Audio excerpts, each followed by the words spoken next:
Hello friends.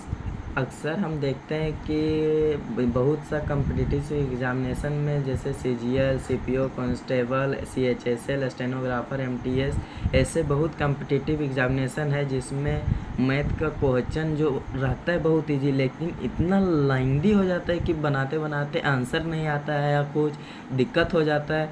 उसी को कुछ सुधारने के लिए हम कुछ क्वेश्चन लाए हैं जो शॉर्ट्स में बनाएंगे, ज़्यादा लेंथी नहीं करेंगे। उसी में पहला क्वेश्चन मेरा है कि पहला क्वेश्चन है, एक्स के रुपये की राशि 2 वर्ष के लिए एक निश्चित दर पर साधारण ब्याज पर रखी गई। यदि वह 3% अधिक दर पर रखी जाती तो वह 300 रुपये अधिक हो जाता। तो 4x का मूल्य, हम 1 रुपया किसी व्यक्ति को हम दिए 2 वर्ष के लिए, उसका रेट 3%, कोई भी किसी भी रेट से दिए, अगर हम 3% एक्स्ट्रा से देते हैं तो हमको 300 रुपये फ़ायदा होता। लेकिन कितना वर्ष के लिए दिए थे? 2 वर्ष के लिए दिए थे, बट रेट कितना था? 3% था। अगर 3% रेट से अगर 2 वर्ष के दिए तो कितना रेट हो गया 2 वर्ष के लिए? रेट सिंपल इंटरेस्ट में जानते हैं कि रेट हमेशा समान रहता है, तो रेट गुना हो जाता है, तो 6% रेट होगा। लेकिन हमको 6% अगर और होता तो मेरा कितना रुपया ज़्यादा मिलता? 300 रुपया मेरे को ज़्यादा मिलता। तो 6% रिप्रेजेंट कर रहा है कितना? 300 को। तो 1% रिप्रेजेंट कितना करेगा? 1% रिप्रेजेंट 300/6 को करेगा, मतलब 1% रिप्रेजेंट कर रहा है मेरा 50 को। तो अपने आप में प्रिंसिपल कितना परसेंट होता है? तो अपने आप में प्रिंसिपल जो होता है 100% होता है। तो 100% के लिए कितना चाहिए? तो 50 × 100 चाहिए, मतलब 5000 रुपया हम उसको दिए थे। 100% हो गया। लेकिन यहाँ हमको प्रिंसिपल नहीं पूछ रहा है, यहाँ हमको पूछ रहा है कि 4x का वैल्यू, 1 रुपया दिए थे, तो x का वैल्यू मेरा आ गया 5000। तो 4x का कितना हो जाएगा? तो 4x का 5 × 5000 मतलब कि 20,000 हो जाएगा। यही मेरा आंसर हो जाएगा। नेक्स्ट क्वेश्चन मेरा है एक और क्वेश्चन इसी तरह का, सिंपल इंटरेस्ट का ही है। अगला क्वेश्चन देखते हैं हम लोग।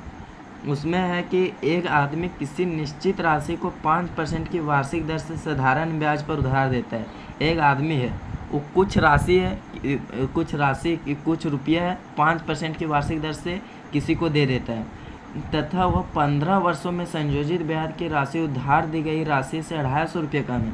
मतलब जो उसका ब्याज हुआ और जो जितना दिया था उससे जो है सो 250 रुपया मात्र कम है। जो ब्याज आया उसको वो 250 रुपया मात्र कम है जो दिया था मूलधन से। तो इसमें जो दिया था कितना परसेंट से दिया था? 5% से दिया था। अब कितना वर्ष के बाद हम जोड़ रहे हैं? तो 15 वर्ष के बाद, 15 वर्ष का कितना परसेंट हो जाएगा मेरा रेट? तो रेट हो जाएगा 75%। और 75% का अगर फ्रैक्शन में करेंगे तो कितना हो जाएगा? 75% का फ्रैक्शन कितना हो जाएगा? 3/4।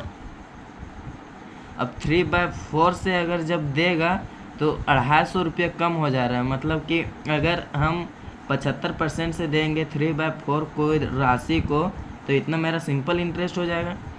सिंपल इंटरेस्ट इतना होगा। प्रिंसिपल मेरा P है, तो जो कितना ज़्यादा हुआ था, यानी प्रिंसिपल में अगर सिंपल इंटरेस्ट घटा देंगे, वही तो 250 रुपये दिया है, यानी प्रिंसिपल में अगर सिंपल इंटरेस्ट घटा देंगे तो 250 रुपया आएगा।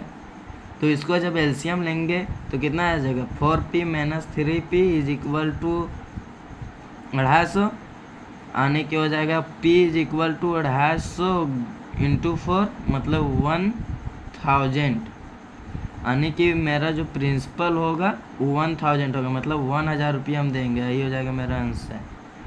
थैंक्स, लाइक एंड सब्सक्राइब कर दें।